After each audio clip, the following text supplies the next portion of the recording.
On June 24, 1993, two teenage girls raced against a strict 11:30 p.m. parental curfew, completely unaware that their compliance would cost them their lives.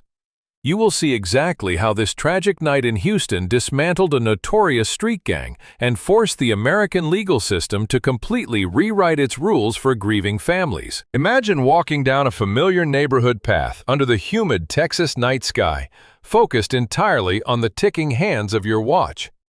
Jennifer Ertman, aged 14, and Elizabeth Pena, aged 16, were navigating the dark gravel of a Houston railroad track as a shortcut to beat their midnight restrictions. This ordinary dirt path sliced straight through T.C. Jester Park, a location the girls believed was a safe, predictable transit route to safety. Instead, the shadows concealed a gathering of 6 heavily intoxicated members of the Black and Whites street gang. The teenagers walked directly into a volatile, chaotic ambush from which there was absolutely no escape. The casual decision to take a shortcut sealed their tragic fate instantly. This senseless confrontation exposes how rapidly a secure environment can morph into a lethal trap without warning. Street gang initiations often rely on escalating cycles of group-enforced violence to bind new recruits to the criminal collective. On that specific June night, the gang had just completed a brutal ritual where a prospect was severely beaten to prove his loyalty. The group was highly intoxicated, chemically aggressive, and actively looking for a target to project their collective adrenaline onto. When Jennifer and Elizabeth stumbled into the clearing, the pack mentality took over, completely erasing any individual moral restraint. The subsequent assault lasted for over an hour, culminating in a horrific directive from the gang leader to eliminate the only witnesses. Peer pressure in criminal groups actively accelerates extreme, lethal violence. Understanding this pack behavior alters how modern law enforcement monitors localized street gangs. Adolph Pena spent 4 agonizing days driving through the sweltering streets of Houston, desperately searching for any sign of his missing daughter, Elizabeth.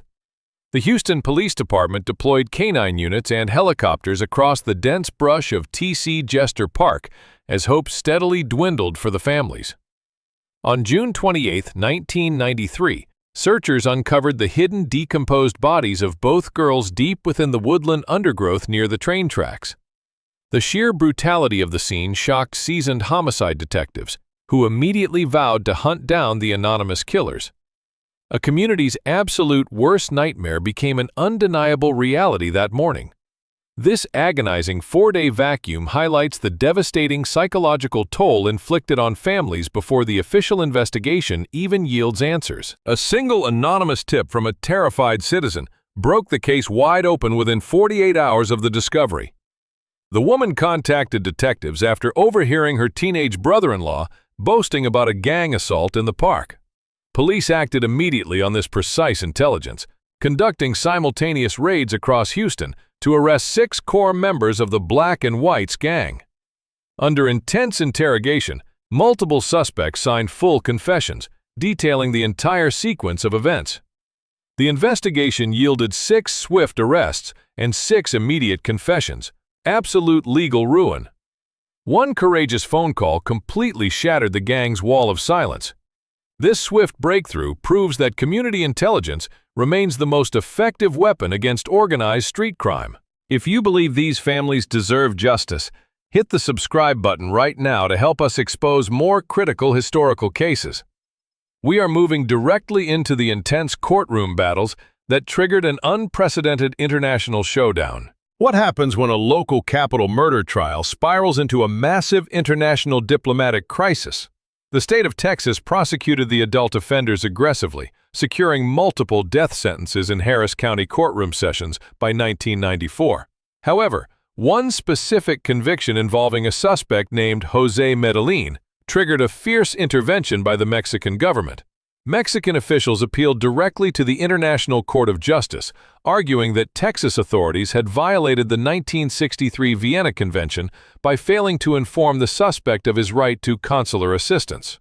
A local criminal trial suddenly became an explosive global treaty dispute.